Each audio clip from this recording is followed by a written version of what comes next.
This thing seems too good to be true. You can get the fat loss results of a month or more of a regular diet in just a week or less if you want to, but it barely even sucks more than a week of regular dieting. I mean, after the first day, the hunger and cravings mostly go away and you're just cruising. So what's the catch? Most people assume the catch is muscle loss, and that's why most lifters and bodybuilders avoid fasting, even though it would otherwise be a really quick, easy way to get lean, or else just get the cut over with and get back to building muscle, right? Fasting's gotta cause muscle loss, right? The whole fitness industry tells us that we have to be very wary of muscle loss, even with just regular cuts, so fasting must be even worse, right? Well, the reality is, none of that fear mongering is actually based on science. It's actually a lot closer to a superstition based on frustration and unfounded negativity about the human body, despite the fact that it's frequently invoked by allegedly science based influencers. And research does not show muscle loss to be a major concern, not in extended fasting and certainly not in conventional dieting, as certain PhDs would have you believe. So that's what I'm going to talk to you about today. What research and experience indicate actually happens when we do extended fasts, which I'll define as a fast of 2 or more days here. I'm going to start off by explaining my understanding of what happens when we fast in terms of body composition, and then I'll go into what actual studies on extended fasting showed. Finally, I'll go into a discussion of the differences between the energy substrates in the body and how we can use actual math to confirm that what we're actually losing is fat. And that part in particular is going to show that a lot of the fears about fasting will be superstitious nonsense that defy both biology and physics, just masquerading as science. So I've been talking a lot of trash about science-based influencers recently. So in this video, I'm going to try to actually do science communication right, communicate the findings of the research that I've talked about accurately, discuss the limitations that you should know about, and make a distinction between my experience, my assumptions, and the research. Let me know what tier I make it to, and keep in mind that freaking Milo, Mike Israetel, and that little nerd girl still made it to C tier due to grade inflation, so you guys had better at least put me in A tier. I mean, but no, be objective, whatever. If you think I somehow managed to do as badly as Milo, that is your prerogative. Since I was going to talk about science, I wanted to wear a lab coat because you have to have a lab coat to talk about science, right? But of course, I wanted to represent my sponsor, so I called up Barbell Apparel and I told them, hey, I need a lab coat. What do y'all have in stock? And they said, man, what do you need a lab coat for? And I said, well, I'm going to talk about science. All the science-based PhDs have them. And they said, what, are you going to be working with chemicals or something? And I said, no, I'm just going to talk about studies. And they said, man, you don't need a lab coat for that. Don't worry about those idiots. They probably got their PhDs by mail order. They probably don't even know the difference between lean body mass and muscle tissue. So they sent me this tank top instead. It's got me looking pretty jacked. So I think that's a little bit better of a credential than a lab coat. I could have got some goggles and still showed the guns. Actually, you know what? Maybe that's why Milo wears the lab coat. It hides the guns. Anyway, um, so here's my understanding of what happens when you do a multi-day fast. And this is based on studies of multiple species of animals. See below for the source on that. So when you start fasting, your body starts out burning a combination of body fat and lean tissue. Oh no, you're losing muscle. No, settle down. Apparently they don't teach this in PhD school, since Milo Wolf doesn't know this, but not all lean tissue is muscle tissue, right? So the majority of this lean tissue is probably glycogen stores both in the liver and in the muscles. But then during this phase, some actual muscle tissue and organ tissue probably is broken down too. Oh no. Well, a little bit, right? How much? It's hard to say exactly. I'm assuming this is a fairly small amount for reasons that I'm going to explain later. But there probably is definitely some muscle breakdown going on here. So don't get scared yet though. Bear with me. I'll explain the whole thing. So after glycogen stores are depleted, that might be like 24 to 48 hours into the fast, the body enters a much more protein sparing phase, relying much more on body fat for energy and using very small amounts of protein from muscle and organs. Now this phase can continue for quite a long time depending on how big your fat stores are. But once the body reaches roughly 10% body fat, a lot more lean tissue suddenly starts to break down. You kind of cascade into death fairly quickly, actually. Anyway, that's what we see even with conventional dieting. Above 10% body fat, muscle loss isn't really a problem. Below it, it's a real danger and probably happens to a certain extent, even if you do everything right when trying to get to super lean stage condition. And that's apparently consistent across multiple species of animal. Also dovetails with a study on Army participants going through what sounded like Ranger School to me, although it didn't say it. They found that they started to lose muscle again once they got to around 10% body fat, kind of regardless of what their starting body fat percentage was. Now, I can't find that study now. For those of you who are Zoomers and who don't remember the old Google, like 10 to 15 years ago, it was like magic. It was better than the best AI. You could put in search terms where it's like, there's no way that it should be able to figure out what I'm looking for from what I just typed in, and it would still give you exactly what you were looking for. It was crazy.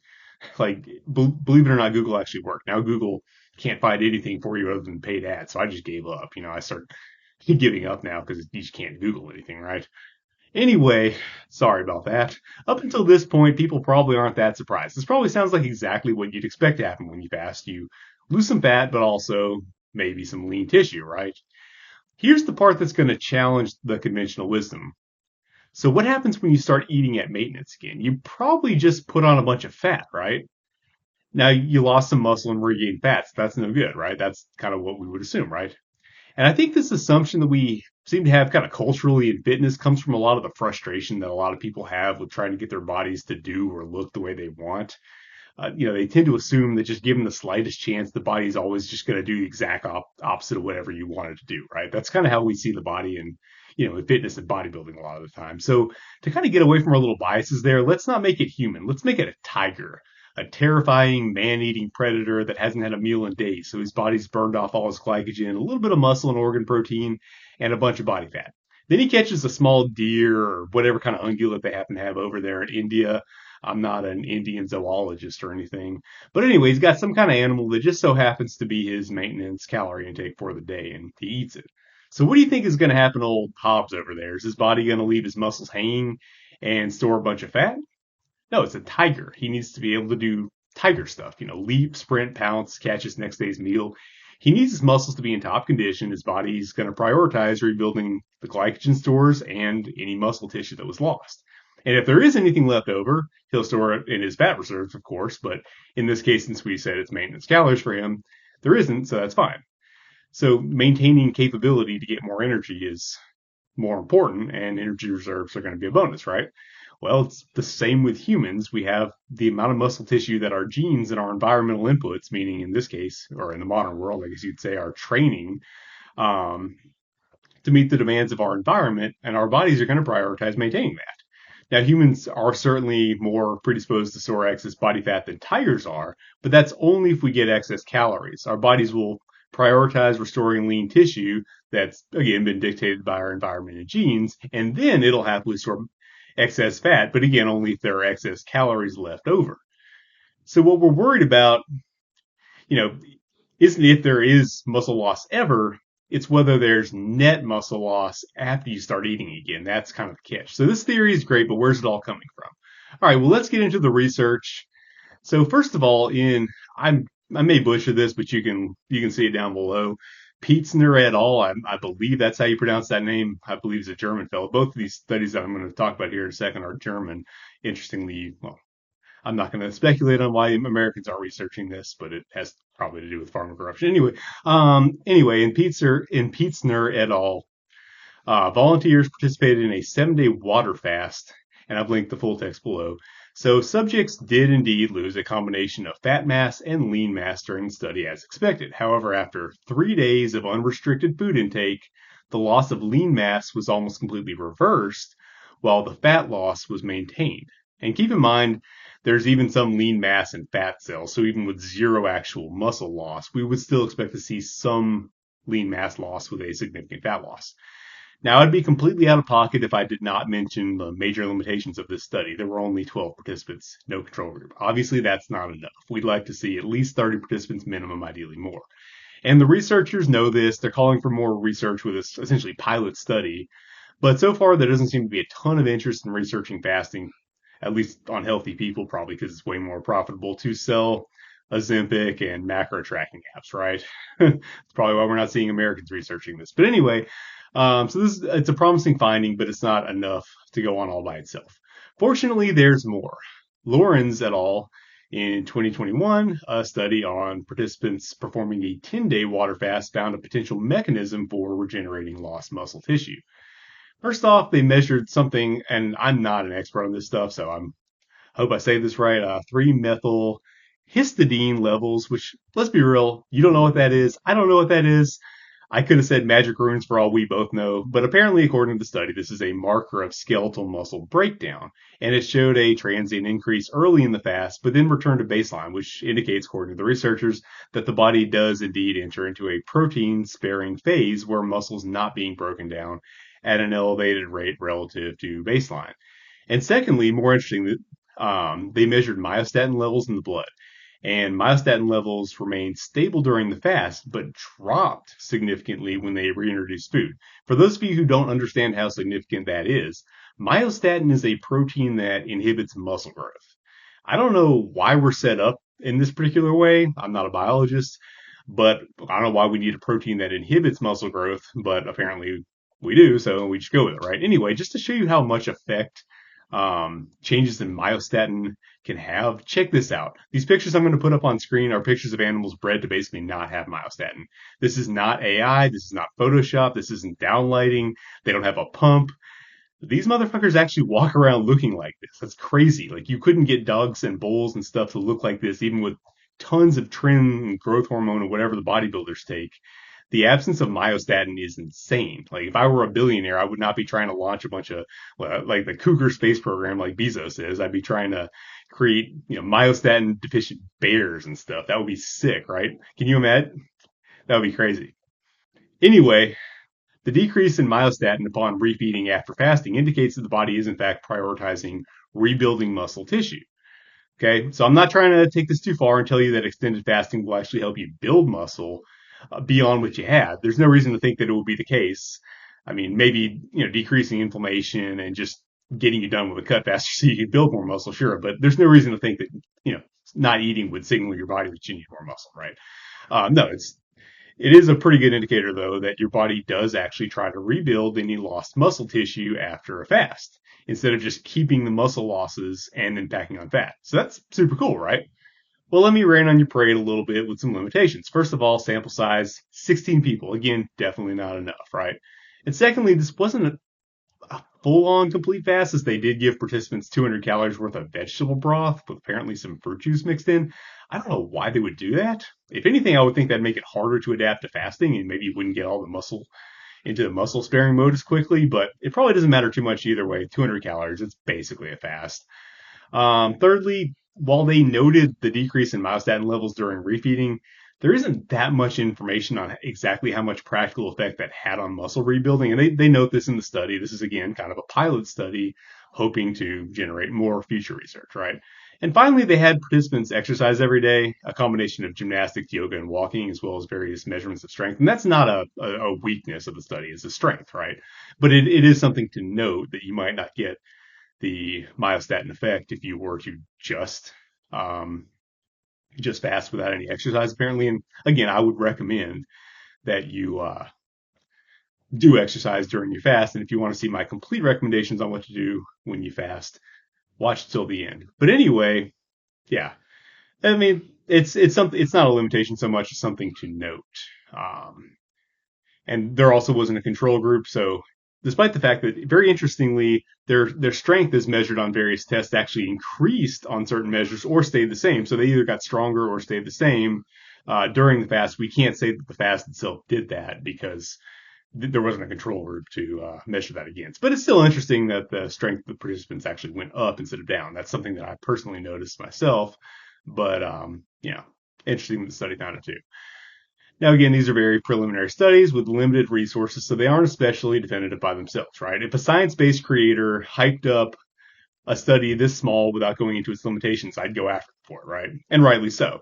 Fortunately, they're relatively recent, so I hope that means that we're going to get bigger, higher quality studies soon. But for now, this is the most applicable research I could find on the question of muscle loss in otherwise healthy participants during extended fasting.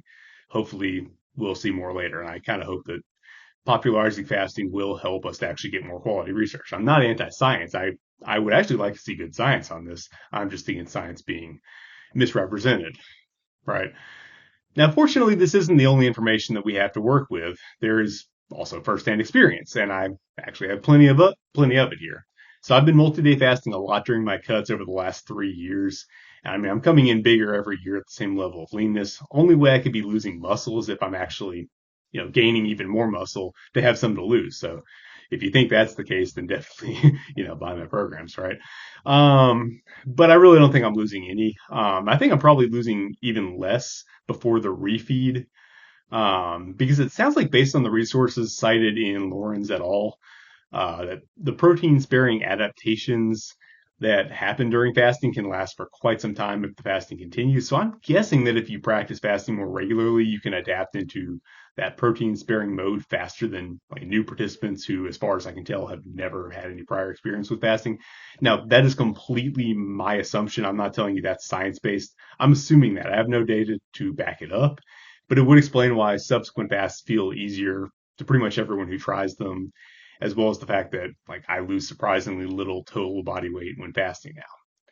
And the body weight question itself is it's actually a very useful source of information that really helps to quantify firsthand experience with fasting into something a lot more rigorous and definite than just, oh, I don't feel like I'm losing muscle because I've hit a bunch of PRs multiple days fasted. Now, the latter is true. I have actually hit a lot of PRs multiple days fasted. I might throw some of the videos in here if I get time. So if you do see any videos of my lifts from this point on, they would all be a multiple days fasted PR of some sort. But anyway, we can get more precise about quantifying what's actually going on. You see, different energy substrates in the body provide drastically different amounts of energy per pound of body weight. I'm going to round these to make the math easy because nobody likes hard math. But basically, a pound of fat stored in the body contains approximately 3,500 calories worth of energy. In contrast, a pound of glycogen, carbohydrates stored in the body, only contains roughly 700 calories. And that's the same for a pound of muscle protein. Now, I'd assume there'd be an energy cost to getting that muscle protein out, but let's just ignore that again to make the math easy. I don't know what a pound of alcohol stored in the body would contain, but I would definitely volunteer for that experiment to find out. Fuck off, Andrew Huberman. I don't care. Anyway, based on those numbers, we can learn a lot about what we're burning for energy just based on the amount of weight we lose during a fast. Every day you need a certain amount of energy to survive and just do all the shit that you do. That's your total daily energy expenditure, TDEE. I don't know what's easier to say, TDEE. It's kind of a tongue twister, or total daily energy expenditure, so I may use either one. Be prepared for either. Now that applies pretty much no matter what. You need that energy. It's got to come from somewhere. So if you fast, whatever that level is for you is going to be drawn from some combination of body fat, glycogen, body protein from either muscles and or organs. And no, we can't just slow down our metabolisms and go into starvation mode, Lane Norton, just because we don't eat for the day. We're not crocodiles or some shit that we can hibernate and go into energy saving mode. We're mammals with huge brains. We need energy. Our plan A for avoiding starvation is to use that big brain and go find some damn food. And our plan B is stored body fat. If you run out of plan A and plan B, you're not going to last too long. Now, if your body weight were to drop from something like 300 pounds to 200 pounds over time, that would lower your metabolism, definitely, okay? But you're not going to have anything like that happen in, say, a 5-day fast, so we're not worried about that right now. Now, I've heard this both ways, actually. I've heard both that fasting slightly decreases and slightly boosts your metabolism, but either way, the effect is going to be minor. So again, to make the math easy, we're just going to say that your total daily energy expenditure is going to stay the same. And anyway, the online calculator that you're going to be using to determine that is probably going to be off anyway. So it's all going to be in the margin of error anyway. This is back of the napkin, calculations, right?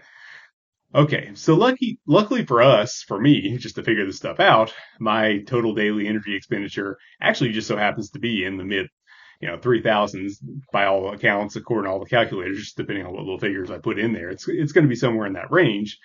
So to make it easy, we'll just call it 3,500 per day, which is probably actually pretty close to where it is. And based on that, if I fast for a set period of time, we'll make it 4 days in this case, again, to make the math easy, we can tell a lot about what energy substrates I'm actually using based on how much total weight I lose. Let's say in theory that I burn nothing but body fat for a day. Well, in that case, I would expect to lose exactly 1 pound of body weight, right? What if I burn nothing but glycogen? Well, in that case, I'd need to lose 5 pounds of total body weight. Big difference, right? And that's probably impossible since I'm probably not storing even half of that amount. You're not.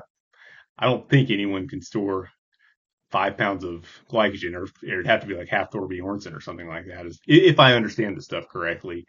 But anyway, yeah. And if I was going to be burning muscle, like to To meet my needs of 3,500 calories a day, again, I would have to lose 5 pounds. And once again, that's assuming it's possible to actually break down and burn 5 pounds of muscle in a single day, which I really doubt, but I haven't researched that. I'm pretty sure you can't do that though. So anyway, if I was going to fast for 4 days and I burn nothing but body fat, I would expect to lose 4 pounds total.